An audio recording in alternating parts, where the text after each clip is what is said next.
se ha dado cuenta el TAS, dicen, que nació en Tumaco, ha podido confirmar que nació en Tumaco, Colombia, y que la FEB utilizó información, un documento con información falsa, apoyándose en 2 artículos de la FIFA.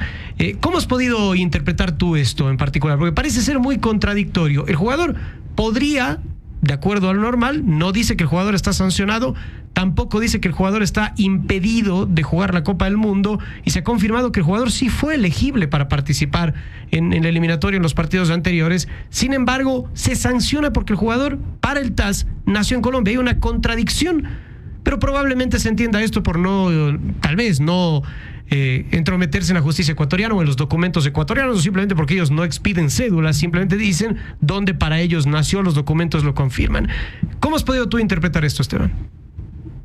Bueno, yo creo que el TAS y los 3 miembros del tribunal que lo integraron en esta instancia, con base en su libertad de sana crítica y con todos los elementos probatorios que se presentaron ante ellos, que además difirieron en algo de los que se presentaron ante la FIFA, llegaron a una conclusión completamente autónoma. Y ellos, en efecto, llegaron a esa conclusión, la que tú correctamente resumiste. Es decir, que el jugador nació en Colombia, pero que legalmente es ecuatoriano.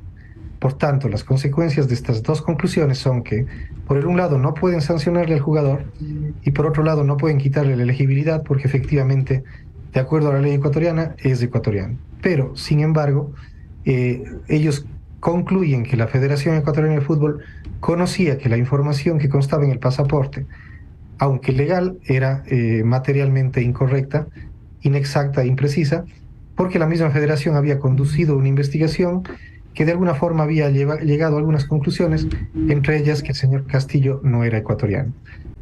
Cada país, cada estado pone las reglas para que una persona extranjera sea su nacional y tenga plenos derechos y no le discriminen, que sea igual que sus nacionales. Sin embargo, la FIFA dice, no me importa eso.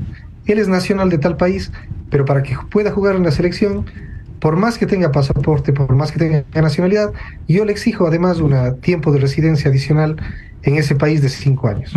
Yo podría decir, la FIFA está excediéndose de una norma nacional, y es verdad, está diciendo, para mi juego el reglamento es este. ¿Qué pasa entonces? La FIFA resuelve la demanda de Chile, y coincide en que la Federación Ecuatoriana de Fútbol cumplió estrictamente con las leyes nacionales del Ecuador y que por tanto no tiene nada que pronunciarse. Cuando llega el TAS encuentra otros elementos probatorios y llega a concluir que materialmente el señor Castillo nació en Colombia, que se condujeron investigaciones que verificaban eso, y que por otro lado formalmente sí es nacional ecuatoriano. Sin embargo, coincidimos en que la sanción es bastante, digamos que benévola, porque si hubiéramos llegado a la máxima extensión de lo que la norma sancionatoria establecía, de hecho nos podíamos haber quedado sin mundial y con una prohibición incluso de participar en las próximas eliminatorias. Entonces, claro, es un laudo que a la final tiene un componente mixto, excluye de responsabilidad a algunos, exime de responsabilidad a la misma federación en algunos puntos, pero sí le atribuye responsabilidades concretas en otros. Y por eso es que la sanción es tanto en el ámbito deportivo como también económico y patrimonial. El hecho de que el TAS esté convencido, según esta comunicación, de que el jugador nació en Tumaco, llevaría a pensar que cualquier otra situación que se quiera hablar sobre Castillo debería resolverse idénticamente. Es decir, si mañana alguien reclama cualquier cosa, y esto abro el espectro y le pregunto, clubes, porque habla de clubes también acá el tema, o una nueva, porque ya se resolvió la participación de él en las eliminatorias 2022 con Ecuador, pero una participación en el Mundial, el TAS, ¿cómo obraría con esta jurisprudencia? ¿Debería pensar lo mismo? Bueno, cada caso se va conociendo uno por uno y concluye y se extingue automáticamente lo que se estaba discutiendo, es decir, la litis se extinguió. Sin embargo, sí hay un precedente que puede ser utilizado en posteriores temas.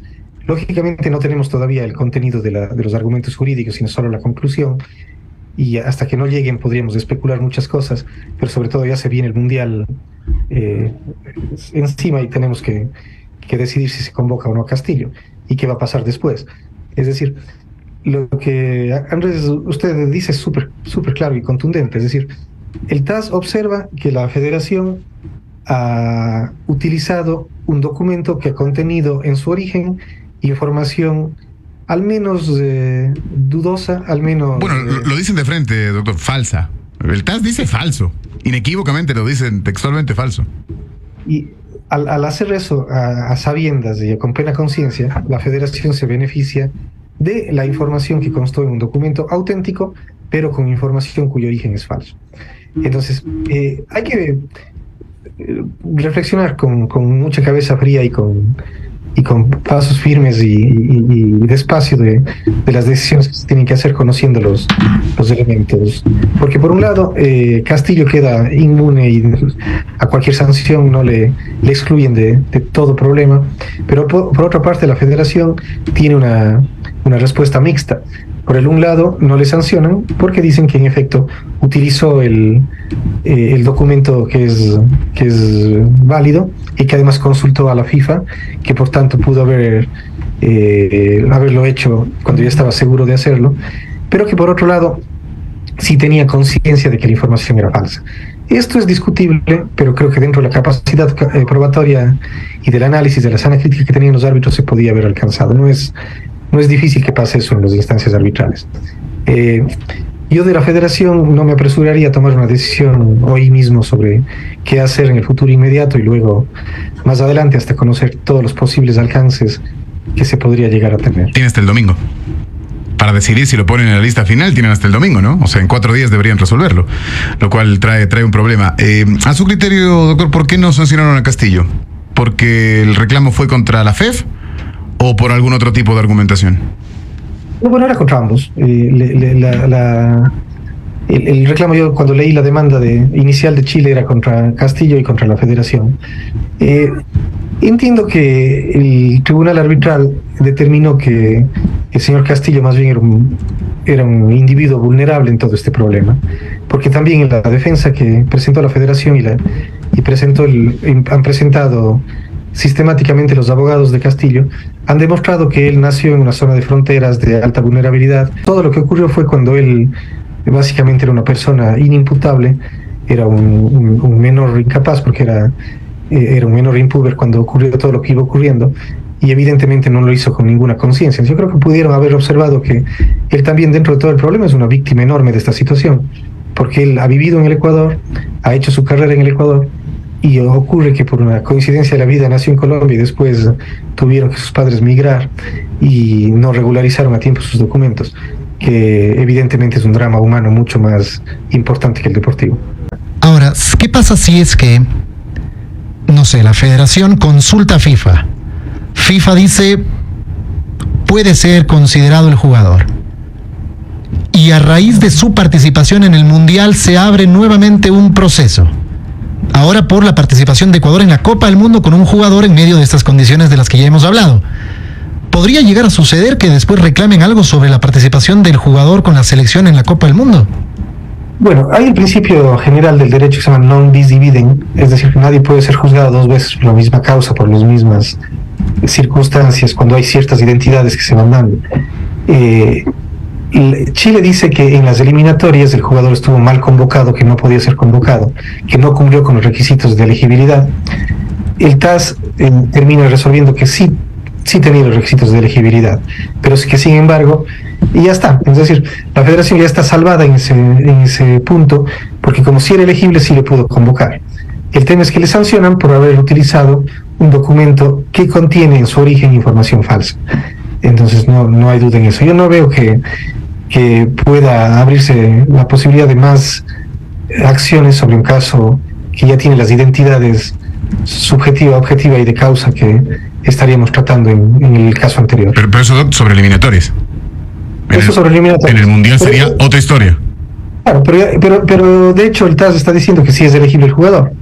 Entonces, en el peor de los casos podrían volver a sancionar por seguir utilizando un documento legal, pero que tiene documentación falsa, y otra multa, u otros 3 puntos menos, que habría que ver si vale la pena jugar. O sea, nos van a sacar 3 puntos del próximo Mundial. O sea, claro. Ese es el tema, el riesgo, hasta qué punto se llega. Sí, eso es, por eso lo que creo que coincidimos todos, es que la decisión de la convocatoria posterior tiene que ser muy bien razonada y tiene que medirse cada paso que se haga con muchísima prudencia, porque todas estas especulaciones que estamos, es simplemente una lluvia de ideas de personas que no estamos en la federación. El presidente de la federación y todo su equipo seguramente ya estarán haciéndose muchísimas de estas preguntas y haciendo interconsultas con muchísimos expertos para saber si vale la pena correrse más riesgos o no.